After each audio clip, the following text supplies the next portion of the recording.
लोगों ने last chapter complete कर लिया है, तो हमारा ये नेक्स्ट चैप्टर है। चैप्टर नंबर 9 है, फाइनेंशियल मैनेजमेंट। ठीक है, पार्ट 1। ठीक है, तो हम लोग 9th चैप्टर कंटिन्यू करेंगे। नेम है उसका फाइनेंशियल मैनेजमेंट। तो सबसे पहले समझते हैं मीनिंग ऑफ बिजनेस फाइनेंस क्या होता है। क्लियर है सबको? Money required for carrying out business activities is called business finance. Means business activities को परफॉर्म करने के लिए जो भी पैसा या ज़रूरत पड़ती है उसको बोलते हैं हम लोग बिजनेस फाइनेंस। क्लियर है? Almost all business activities require some finance. Finance is central to running the day-to-day operations of business, like buying material, paying bills, salaries, collecting cash from customers, etc., needed at every stage in the life of business entity. Clear है सबको? तो ये जो business activities होती हैं, तो जितनी भी टाइप की बिजनेस एक्टिविटीज़ होती है उसमें कुछ ना कुछ फाइनेंस की ज़रूरत होती ही होती है, चाहे जैसी एक्टिविटीज़ आप कर रहे हो। क्लियर है? अब फाइनेंस क्या होता है? फाइनेंस जो बिजनेस की activities day to day activities होती हैं, जैसे कि ये हो गया आपका, जैसे मटेरियल बाय कर रहे हैं आप, ठीक है, बिल्स का पेमेंट कर रहे हैं, सैलरीज दे रहे हैं, ठीक है, कैश कलेक्ट कर रहे हैं अपने कस्टमर से। तो ये सब क्या है कि जो फाइनेंस होता है वो बिजनेस की हर स्टेज पर क्या होता है, ज़रूरी होता है, या कहीं ना कहीं हर स्टेज पर यूज़ होता है। ठीक। Availability of adequate finance is thus very crucial for the survival and growth of a business. तो ये जो फाइनेंस की अवेलेबिलिटी होती है, ये क्या होती है, बहुत ही ज़्यादा क्रूशियल होती है। मींस हमें एक सफिशिएंट अमाउंट की ज़रूरत होती है अपने बिजनेस की ग्रोथ के लिए, और साथ ही साथ किसके लिए, अपने बिजनेस के सर्वाइवल के लिए मार्केट में। ठीक। तो दोनों ही चीज़ के लिए हमें फाइनेंस की ज़रूरत पड़ती है। क्लियर है? तो ये था हमारा बिजनेस फाइनेंस। आगे बढ़ते हैं। अब बात करते हैं यहाँ पे फाइनेंशियल मैनेजमेंट की। ठीक है, तो all finance comes at some cost. तो जितना भी फाइनेंस होता है, हम बिजनेस में जितना भी पैसा कमा लगाते हैं, तो वो कहीं ना कहीं से कमाया होता है। ठीक है, उस कमाने के लिए कुछ ना कुछ कीमत भी चुकाई जाती है। ठीक है, तो जो फाइनेंस होता है वो फ्री में तो आ नहीं जाता है, तो उसके लिए कोई ना कोई कॉस्ट चुकाई गई होती है। ठीक है, it is quite imperative that it needs to be very carefully managed. इसीलिए क्या होता है, क्योंकि उसकी एक कॉस्ट होती है, इसीलिए क्या होता है कि उसको काफ़ी केयरफुली मैनेज करना बहुत ही ज़रूरी होता है। ठीक है, financial management is concern with optimal procurement as well as the usage of finance. तो जो फाइनेंशियल मैनेजमेंट होता है, इसका मेन कंसर्न क्या होता है कि जो फाइनेंस है उसका यूजेस के साथ साथ उसको कहाँ किस तरीके से मैनेज करना है, ये भी ज़रूरी होता है। और ये होता है किसके थ्रू? फाइनेंस मैनेजमेंट के थ्रू होता है। ठीक। क्लियर है ये सबको? आगे बढ़ते हैं। Financial management aims eight reducing the cost of funds proceed, keeping the risk under control and achieving effective deployment of such fund. तो फाइनेंस मैनेजमेंट का जो एम होता है वो क्या होता है कि जो कॉस्ट है फंड्स को रेज करने की, उसको कम से कम किया जाए या रिड्यूस कर दिया जाए। Keeping the risk under control, जो भी रिस्क है या जो भी रिस्क हम उठा रहे हैं उस फाइनेंस को कंट्रोल में रखने के लिए, या उसको जो कॉस्ट है उसकी कम करने के लिए, या रिसीव करने के लिए, तो जो भी रिस्क हम लोग उठा रहे हैं उसको अंडर कंट्रोल होना ज़रूरी होता है। ठीक है, and achieving effective deployment of such fund.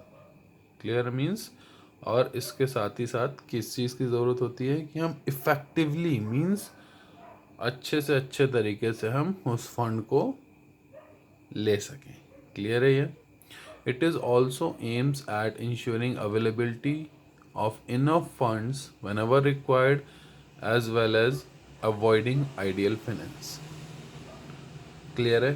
तो इससे कि फाइनेंशियल मैनेजमेंट से क्या होता है, इसका एक एम ये भी होता है कि जो फिनेंस की अवेलेबिलिटी होती है, मीन्स जो पैसे की अवेलेबिलिटी होती है, वो उतना ही अवेलेबल हो कि जब भी हमें रिक्वायर्ड हो, ठीक है, या जो आइडियल फाइनेंस है उसके साथ साथ जब भी हमें रिक्वायर्ड हो हमें अवेलेबल रहे। क्लियर है ये सबको? तो ये था हमारा फिनेंशियल मैनेजमेंट। क्लियर है? तो अभी हम लोगों ने देखा मीनिंग ऑफ बिजनेस फिनेंस क्या होता है, कि मीन्स बिजनेस की ग्रोथ के लिए, बिजनेस के सर्वाइवल के लिए, बिजनेस के एक्सपेंशन के लिए, बिजनेस की डे टू डे वर्किंग के लिए, means buying, selling, purchasing. Clear है? तो जो छोटी छोटी एक्टिविटीज़ जो हम लोग डेली टू लाइफ में परफॉर्म करते हैं, ठीक है, तो लेकिन हम लोग परफॉर्म करते हैं तो वो क्या होता है, पर्सनल फाइनेंस होता है। ठीक है, क्योंकि हम कोई बिजनेस नहीं कर रहे हैं। लेकिन बिजनेस में क्या होता है कि जो भी फर्म होती है उसका जो डेली वर्किंग होती है फंड से रिलेटेड, ठीक, किसी भी तरीके की वर्किंग हो, चाहे मटेरियल परचेज कर रहा हो, चाहे कन्वेंस दे रहा हो, ठीक है, चाहे फिर किसी भी जगह पे पैसे की ज़रूरत पड़ रही हो उसको, तो ये सब चीज़ें किसके अंडर में आती हैं, बिजनेस फाइनेंस के अंडर में आती हैं। ठीक है, तो अब सबसे बड़ी चीज़ ये तो हमने समझ लिया कि बिजनेस फाइनेंस क्या होता है। अब ये समझना है कि उस फाइनेंस को कैसे मैनेज किया जाए। ठीक है, फाइनेंस मैनेजमेंट क्या होता है, सबसे बड़ी चीज़ यही है। और बहुत से लोगों को आज भी ये नहीं आता है कि फाइनेंस को कैसे मैनेज किया जाता है। समझ गए? बड़े से बड़े इंस्टीट्यूशन में क्या होता है कि उनको यही नहीं पता है कि फाइनेंस को कैसे मैनेज करना है। ठीक, तो इसमें हम लोगों ने ये पढ़ा था कि जो फाइनेंस होता है वो उसकी कोई ना कोई कीमत ज़रूर चुकाई गई होती है, इसलिए क्या किया करना होता है कि उस फंड को केयरफुली यूज़ करना होता है। ठीक है, सबसे पहला एम क्या होता है फाइनेंस मैनेजमेंट का, कि जो भी कॉस्ट है फंड रेज करने में, जो भी कॉस्ट खर्च हो रही है उसको कम से कम किया जा सके, जो भी रिस्क है उसको अंडर कंट्रोल में रखा जा सके, और जो फंड हम जहाँ से भी रेज करना चाह रहे हैं वहाँ से फंड को इफ़ेक्टिवली रेज कर सकें। ठीक है, मीन्स किसी भी तरीके की प्रॉब्लम ना आए, सब कुछ एक्यूरेट हो, तब हम फंड्स को रेज कर सकते हैं। क्लियर है? दूसरा एम क्या था कि जब भी जहाँ भी ज़रूरत पड़े फंड्स अवेलेबल रहें। ठीक है, आगे बढ़ते हैं इसकी। अब इसकी इम्पोर्टेंस की बात करते हैं। ठीक, अब ये हम लोगों ने देख लिया कि फाइनेंशियल मैनेजमेंट होता क्या है, इसके एम भी हम लोगों ने देखे। ठीक, तो अब बात करते हैं यहाँ पे इम्पोर्टेंस की। फाइनेंस मैनेजमेंट का इम्पोर्टेंस क्या होता है? ठीक, the role of financial management can not be over emphasize since it has a direct bearing on the financial health of a business. ठीक, तो जो रोल है बिजनेस फाइनेंस मैनेजमेंट का बिजनेस में, उसको हम ओवर एम्फेसाइज मीन्स उसको हम ज़्यादा बढ़ावा नहीं दे रहे हैं। ठीक है, फिर भी क्या है कि उसकी एक अपनी डायरेक्ट बियरिंग होती है किसमें, on the financial health of business, या फाइनेंस का डायरेक्ट कनेक्शन होता है किसके साथ, जो भी बिजनेस की हेल्थ होती है उसके साथ उसका डायरेक्ट कनेक्शन होता है। क्लियर है? The financial statements reflects a firm's financial position and its financial health. तो जो भी फाइनेंशियल स्टेटमेंट्स होते हैं, अब इसमें क्या क्या आता है, प्रॉफिट एंड लॉस अकाउंट आता है, ट्रेडिंग अकाउंट आता है, ठीक है, और बैलेंस शीट आती है। तो ये जो फाइनेंशियल स्टेटमेंट्स होते हैं ये हमें क्या बताते हैं कि बिजनेस कितना हेल्दी होता है, कितना हेल्दी है, और उसकी मार्केट में क्या पोजीशन है मार्केट में, साथ ही साथ एक्चुअली उसकी पोजीशन क्या है, जितनी हम लोगों ने प्लान करी है उसके अकॉर्डिंग है या नहीं है। ठीक है, उसकी कंडीशन कैसी है, ये सब कुछ किस में रिफ्लेक्ट होता है, जो भी फाइनेंशियल स्टेटमेंट्स होते हैं। ठीक है, almost all item of in the financial statements of a business are affected directly और indirectly through some financial management decisions. तो जितने भी तरीके के आइटम्स होते हैं फाइनेंशियल स्टेटमेंट्स में, वो क्या होता है, किससे रिलेटेड, बिजनेस अफेक्टेड डायरेक्टली और इनडायरेक्टली, दोनों ही क्या होते हैं, दोनों तरीके से अफेक्ट होते हैं जो भी आइटम्स होते हैं, जो भी स्टेटमेंट होते हैं, ठीक है, उसमें तो डायरेक्टली और इनडायरेक्टली दोनों तरीके से क्या होते हैं, अफेक्ट होते हैं, और जो भी डिसीजन फाइनेंस मैनेजमेंट के थ्रू लिया जा रहा है, ठीक है, उससे। अब इसी तरीके कुछ इफ़ेक्ट्स क्या हैं।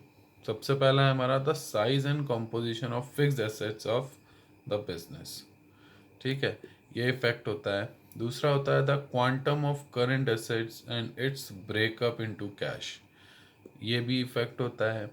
दूसरा होता है the amount of long term and short term funds to be use, ठीक, जो भी अमाउंट है लॉन्ग टर्म या शॉर्ट टर्म फंड्स का, उसको यूज़ कर लेने में, यूज़ करने पर भी कुछ ना कुछ इफेक्ट पड़ता है।